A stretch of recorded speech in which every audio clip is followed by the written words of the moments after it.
राम राम सभी भाइयों को। अब आपकी सेवा में अध्याय 13 के 1 से लेकर के पूरे 34 श्लोक ऑडियो में लेके उपस्थित हूँ। फिर से शुरू करते हैं। क्षेत्र और क्षेत्र ज्ञान का लक्षण श्री भगवान बोले। उसके पश्चात श्री कृष्ण भगवान बोले, हे अर्जुन, ये शरीर क्षेत्र इस नाम से कहा जाता है और इसको जो जानता है उसको क्षेत्र ज्ञान इस नाम से उनके तत्व को जानने वाले ज्ञानी जन कहते हैं। हे अर्जुन, सब क्षेत्र में क्षेत्र ज्ञान अर्थात जीवात्मा भी मुझे ही जान और क्षेत्र ज्ञान का अर्थात विकास रहित प्राकृतिक और पुरुष का जो तत्व से जानता है वह ज्ञान है, ऐसा मेरा मत है। इसलिए वह क्षेत्र जो और जैसा है तथा जिन विकारों वाला है और जिस कारण से जो हुआ है तथा वह क्षेत्रज्ञ भी जो और जिस प्रभाव वाला है वह सब संक्षिप्त में मुझसे सुन। यह क्षेत्र तथा क्षेत्र का तत्व ऋषियों द्वारा बहुत प्रकार से कहा गया है और विविध वेद मंत्रों द्वारा भी विभाग पूर्वक कहा गया है तथा भली भांति निश्चय किए हुए युक्ति युक्त ब्रह्मा सूत्र के पदों द्वारा भी कहा गया है। और हे अर्जुन, वहीं मैं तेरे लिए कह रहा हूँ।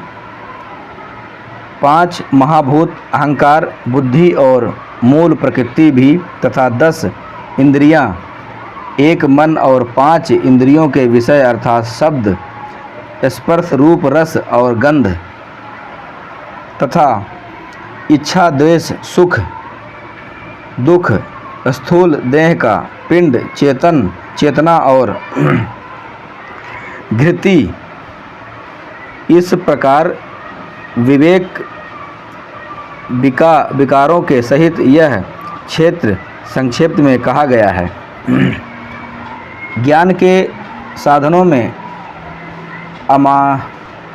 अमानित आदि 9 गुणों का कथन। और हे अर्जुन,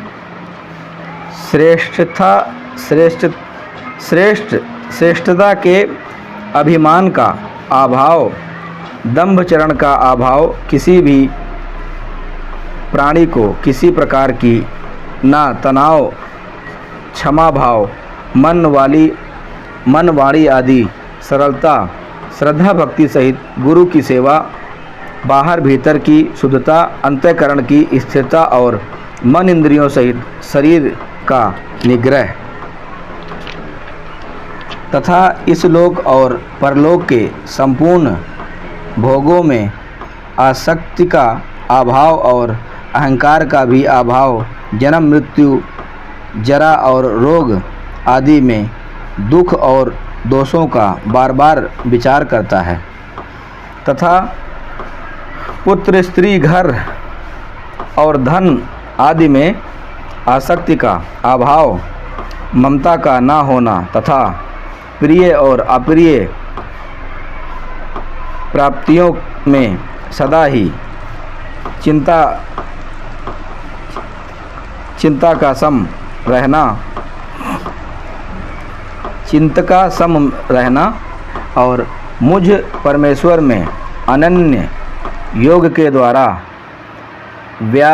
व्याविचारिणी भक्ति तथा एकांत और शुद्ध द्वेष में रहने का स्वभाव और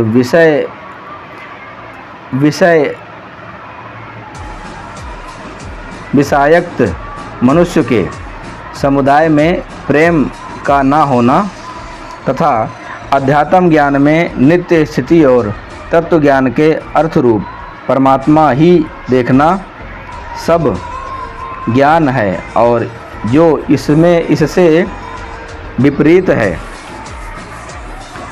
वह अज्ञान है, ऐसा कहा है। जानने योग्य परमात्मा के स्वरूप का वर्णन करने की प्रतिज्ञा और उसके निर्गुण रूप का वर्णन। और हे अर्जुन, जो जानने योग्य है तथा जिनको जानकर मनुष्य परमानंद को प्राप्त होता है, उनको भलीभांति कहूँगा।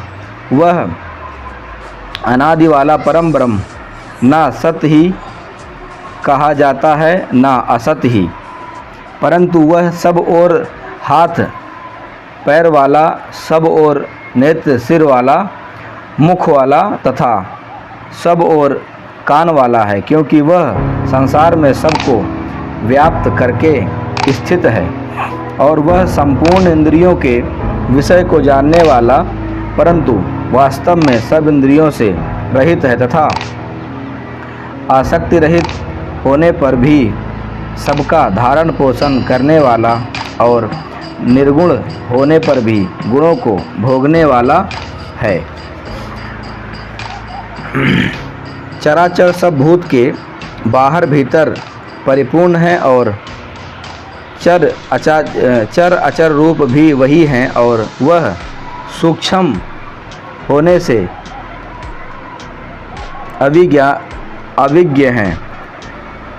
अभिज्ञ हैं तथा अति समीप में और दूसरे भी स्थित हैं, वही हैं तथा वह परमात्मा विभाग रहित एक स्वरूप से आकाश में दृश्य परिपूर्ण होने पर भी चराचर संपूर्ण भूत में विभक्त सा स्थित है, प्रतीत होता है तथा वह जानने योग्य परमात्मा विष्णु रूप से भूतों को धारण पोषण करने वाला और रौद्र रूप से अहंकार करने वाला तथा ब्रह्म रूप से सबको उत्पन्न करने वाला है। और वह परब्रह्म ज्योतियों का भी ज्योति एवं माया से अत्यंत परे कहा जाता है। वह परमात्मा बोध रूप जानने के योग्य एवं तत्व ज्ञान से प्राप्त करने योग्य है और सबके हृदय में विशेष रूप से स्थिर है। हे अर्जुन, इस प्रकार क्षेत्र तथा ज्ञान और जानने योग्य परमात्मा का स्वरूप संक्षेप से कहा गया है। मेरा भक्त इसको तत्व से जानकर मेरे स्वरूप को प्राप्त होता है। प्रकृति पुरुष की अनादिता तथा प्रकृति से विकार और गुणों की उत्पत्ति का कथन। ये आगे बहुत गहरा विषय है, इसको ध्यान से सुनिएगा कि किस प्रकार से इन तीन देवताओं का जन्म ही हुआ। आगे इस प्रकार, और हे अर्जुन, प्रकृति और पुरुष इन दोनों को ही तू अनादि जान और राग द्वेष विकारों को तथा त्रिगुण परमात्मा संपूर्ण पदार्थों को भी प्रकृति से ही उत्पन्न जान, क्योंकि कार्य और कारणों उत्पन्न करने में हेतु प्रकृति कही जाती है और जीवात्मा सुख दुख के भोक्तापानों में अर्थात भोगने में हेतु कहा जाता है।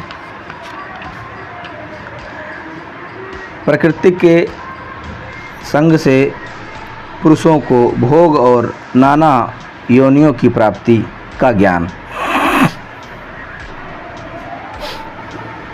परंतु प्रकृति में स्थित ही पुरुष प्रकृति से उत्पन्न त्रिगुण आत्मक पदार्थों को भोगता है और इन गुणों का संग ही इस जीवात्मा के अच्छी बुरी योनियों में जन्म लेने का कारण है। परमात्मा और आत्मा की एकता प्रतिपादन का आगे जिक्र। आगे विवरण। इस देह में स्थित यह आत्मा वास्तव में परमात्मा ही है।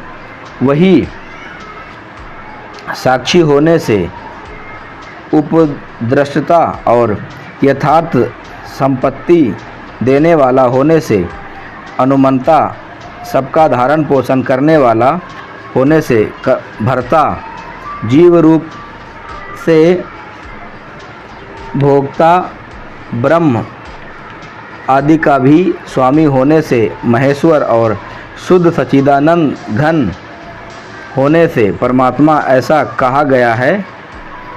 गुणों सहित प्रकृति और पुरुष को तत्व से जानने का फल। आगे सुनिए 13 का 23। इस प्रकार पुरुषों को और गुणों के सहित प्रकृति को जो मनुष्य तत्व से जानता है, वह सब प्रकार से कर्तव्य कर्म करता हुआ भी फिर नहीं जन्मता।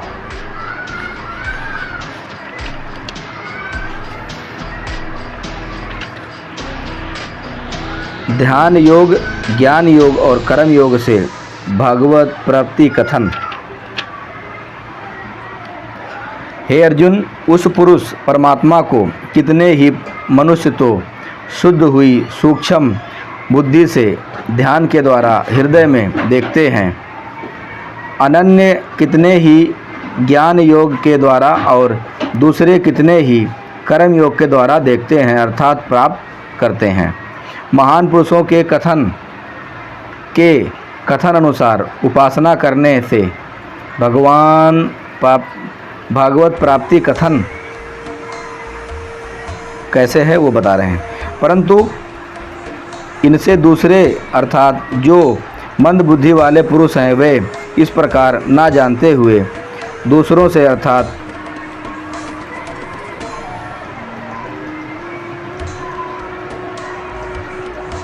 तत्व ज्ञान के जानने वाले पुरुषों से सुनकर ही तदनुसार उपासना करते हैं, और वे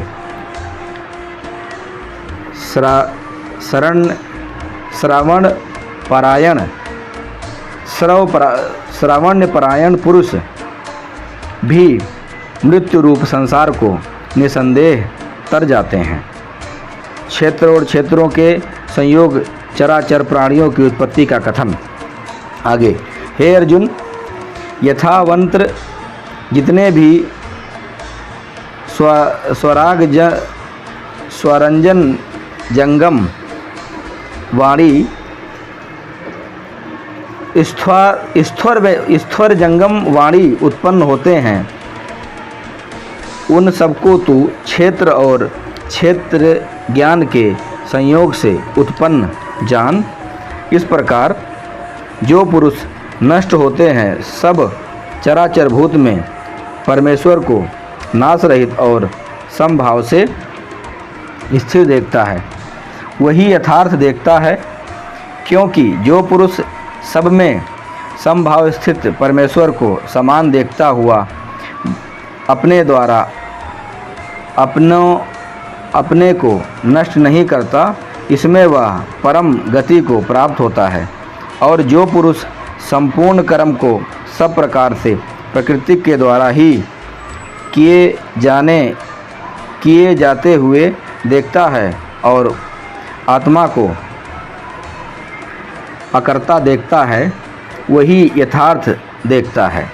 संसार को परमात्मा में स्थित और परमात्मा उत्पन्न हुआ देखने का फल। आगे, और जिस क्षण यह पुरुष भूतों के पृथक पृथक भाव को एक परमात्मा में ही स्थिर तथा उस परमात्मा से ही संपूर्ण भूतों का विस्तार देखता है, उसी क्षण वह सच्चिदानंद घन ब्रह्म परमात्मा को प्राप्त हो जाता है। अविनाशी परमात्मा गुणातीत होने से ना कर्ता और ना लिपायन होता है, लिपायमान होता है। इस विषय में कथन आगे सुनिए। हे अर्जुन, अनादि होने से और निर्गुण होने से यह अविनाशी परमात्मा शरीर में स्थित होने पर भी वास्तव में ना तो कुछ करता है और ना लिप्त ही होता है। आकाश के दृष्टांतों से आत्मा की निर्मलता का कथन। आगे सुनिए। जिस प्रकार सर्वत्र व्याप्त आकाश सूक्ष्म होने के कारण लिप्त नहीं होता, वैसे ही देह में सर्वत्र स्थित आत्मा निर्गुण होने के कारण देह के गुणों से लिप्त नहीं होता। हे अर्जुन, जिस प्रकार एक ही सूर्य इस संपूर्ण ब्रह्मांड को प्रकाशित करता है, उसी प्रकार एक ही आत्मा संपूर्ण क्षेत्र को प्रकाशित करता है। अब श्लोक 34 अध्याय 13 का ये आखिरी श्लोक।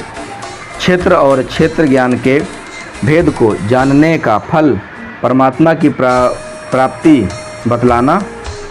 आगे इस प्रकार सुनिए। इस प्रकार क्षेत्र और क्षेत्रों के भेदों का कथन कार्य सहित प्रकृति से मुक्त होने को जो पुरुष ज्ञान नेत्रों द्वारा तत्व से जानता है, वे महात्मा जन परम ब्रह्म परमात्मा को प्राप्त हो जाते हैं। जय हो बंदी छोड़ की। यहाँ तक ये परमात्मा का श्रीमद् भगवद गीता अध्याय 13 का श्लोक 34 पूरा होता है। अगले कड़ी में फिर मिलेंगे।